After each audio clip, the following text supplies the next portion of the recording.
In the heart of a serene village nestled between emerald green hills and sprawling rice fields lay a modest yet charming house. It was here that an aging father, his face etched with the wisdom of years lived well, prepared to pass on his legacy to his only son. The young man had found love with a girl from a neighboring village, and the time had come to arrange their marriage. However, the father, far from being eager to welcome a new member into his family, surprised his son with an unexpected twist. He decided that he would choose a daughter-in-law for him, not based on her beauty or status or wealth, but solely on the virtue of her heart. Confused and slightly hurt by his father's words, the young man could only agree, wondering how his father would find a suitable match for him based on such a nebulous virtue. On the day of the arranged meeting, 3 young women arrived at the house, each more graceful and charming than the last. The first, tall and statuesque, carried herself with an air of quiet confidence. Her eyes, pools of warmth and intelligence, seemed to hold a universe of kindness. The second, petite and delicate, moved with a gentle grace that was both endearing and elegant. Her smile was like the soft blush on a winter's dawn, promising the warmth of 1,000 suns. The third, though, was unlike the other 2. She was fiery and full of spirit, her laughter echoing with joy. Yet beneath her vivacious exterior lay a depth of sincerity that was disarming. After welcoming them into his home and observing them for a while, the old man called the first woman into his private chambers. "My dear," he began, his voice raspy yet kind, "you seem like a good, intelligent and capable girl. However, I haven't seen anything that sets you apart, anything that truly speaks to the virtue of your heart."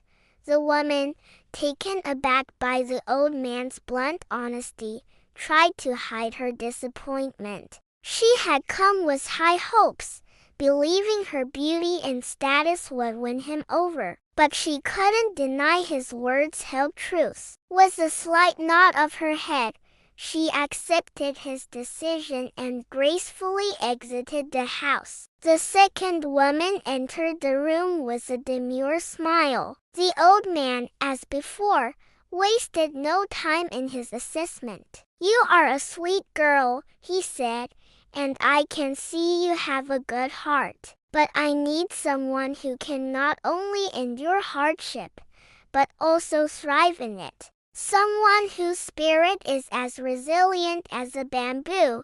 Again, the woman was taken aback. She had thought her gentle nature and warm smile would be enough, but she understood the need for more. Accepting the old man's assessment with a graceful bow, she too left the house, and so only the third woman remained. As she entered the room, her vibrant energy seemed to fill the space. The old man, his eyes twinkling with amusement, broke into a warm smile. "You," he said, "are the kind of girl who doesn't need me to tell you what to do, yet always manages to do what needs to be done." He continued, "Your laughter echoes with life itself, and your eyes hold the kindness that warms my old heart."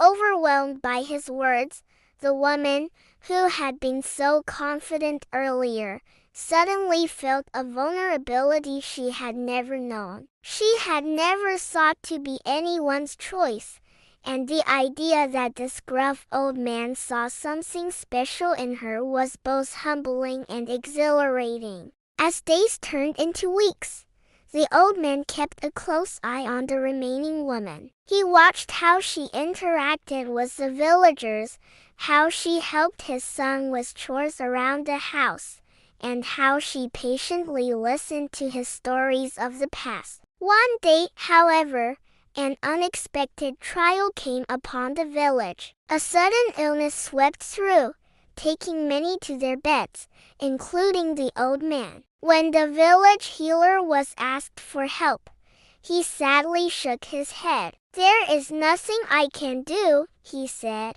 "This illness is one of balance, and only the mountain herbs can cure it."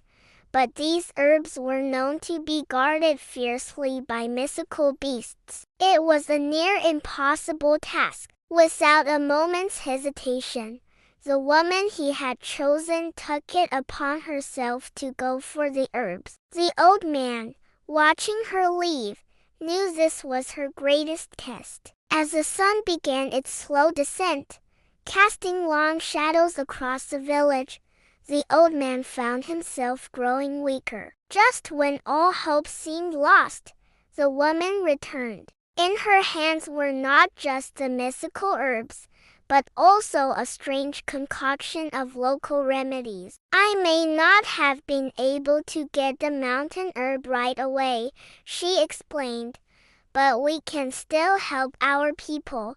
Using the knowledge passed down from her grandmother, she had made a poultice that brought relief to the sick. While it wasn't a cure, it was the best they could do until the mountain herb took effect. Days passed, filled with the aroma of healing herbs and the murmur of recovery. Slowly but surely, the villagers got back on their feet. The old man, his strength returning, looked at the woman with newfound respect. He had seen not just her spirit, but also her compassion and quick thinking. She had faced danger without flinching, used her knowledge to help others, and never once complained. One evening, after the last of the villagers had recovered, the old man called the young women into his house. "Today," he announced, "I want to introduce you all to my future daughter-in-law." The first two women, though surprised, bowed their heads in acceptance. The old man then turned to the last woman. "You have shown not just kindness and bravery, but a deep understanding of our people's needs," he said. "You are not just my daughter-in-law, you are now part of our family." Overjoyed, the remaining woman could only nod, tears of happiness streaming down her face. The old man then turned to his son, who had been silent throughout, his eyes filled with surprise and admiration for the woman his father had chosen. The wedding was a joyous affair, celebrated with a merriment of drums, the lilting melodies of stringed instruments, and the contagious laughter of villagers. The old man, watching his son and the woman he chose embrace each other, felt a deep sense of satisfaction. He had not just found a suitable daughter-in-law for his son, he had found a partner for life, someone who would stand by his side through the joys and hardships of life, someone whose heart was as big as the sky. In the years that followed, the old man's choice was proven right. The woman, now his daughter, proved to be not just a loving and supportive wife, but also a pillar of strength for her husband and a kind, generous member of their community. Theirs became a love story whispered around village hearths, a testament to the power of a kind heart and a wise father's choice. As for the other two women, they too found their own paths to happiness, each becoming a respected member of their community, each successful in her chosen field. They often visited the old man, sharing stories and laughter, their bond of sisterhood unbroken. Looking back, the old man smiled. He had not just chosen a daughter-in-law that day, he had chosen love, happiness, and unity. The story goes that whenever the wind rustled through the rice fields or the hills echoed with the laughter of children, it was a reminder of the old man's wisdom, a celebration of his choice, and a tribute to the enduring power of the human spirit.